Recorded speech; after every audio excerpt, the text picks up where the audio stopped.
Hi everyone, my name is Becca Miller and I'm a freshman history major here at the U of A. Since I live in the Dallas area, I picked my artwork from the Kimball Art Museum in Fort Worth. This piece is Glaucus and Scylla, done in 1841 by English Romantic painter JMW Turner. Turner was born April 23, 1775, in London as the son of a barber. He went to go live with his uncle when he was young and there developed an interest in painting.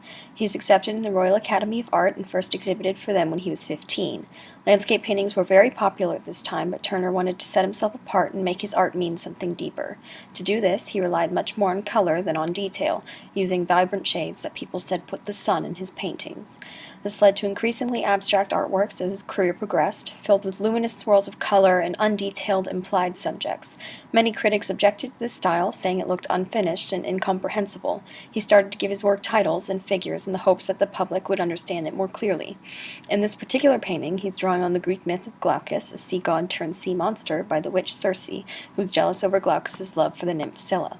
Turner uses the landscape to tell his story for him, switching the roles of landscape and central figures. You can see the figures that are the actual subjects of the story, but they're not the singular focal points. These touches would have been considered revolutionary and unacceptable at this time.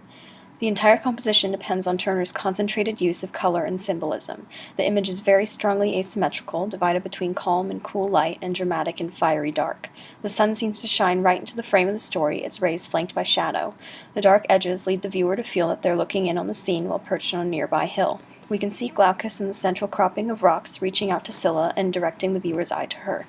He is shrouded in darkness amidst the bright colors of the sea and sun as he's transformed, epitomizing his pain and anguish in the face of losing his chances at love due to Circe's magic. Meanwhile, Scylla is set within the mountains, surrounded by pastels in a brilliant shade of blue with a white paleness to her skin, representing her innocence and fear while the sea god's waves try to reach her. This sun that seems to touch most everything is Circe herself. She's the daughter of the sun, Apollo. She's ever present, watching her plans unfold into suffering. The reddish lines of the painting converge to the sun, and can be seen reaching even into the whites and purples of the mountains, foreshadowing Circe later turning Scylla into a rock. These lines create depth within the image, the sun being used as an off-center vanishing point. The figures in this painting are not entirely realistic to begin with. They're elongated and curvilinear, alluding to their otherworldly origins.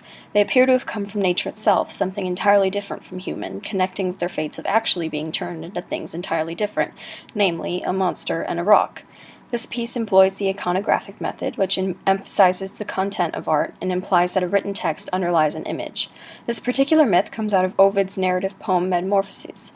Turner's other works, he drew heavily on dramatic subject matter such as speeding trains and shipwrecks so that he could use his paint to its full potential. By relying on literature instead, he could take creative license in depicting the scene in its most vibrant and basely emotional form. In this piece and his other works, Turner uses the impasto technique. This refers to paint applied so thickly onto the canvas that it stands out from the surface.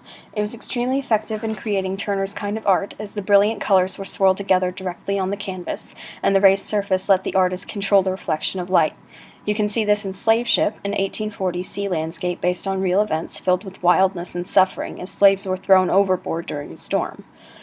During the Romantic period in England, artists started to view the landscape around them as something worthy of art instead of just as a backdrop for other subjects.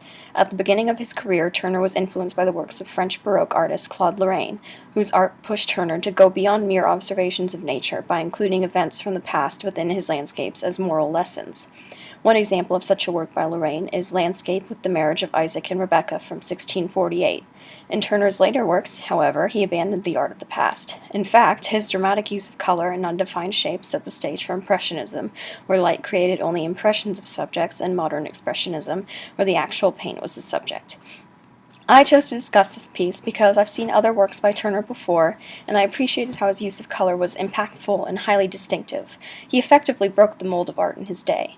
I also like this piece because it includes a story I'm somewhat familiar with. Turner conveys this classic tale of Greek woe in such a way that it gets new life, set in a dreamy landscape to reflect the ethereal and fictional roots of the message.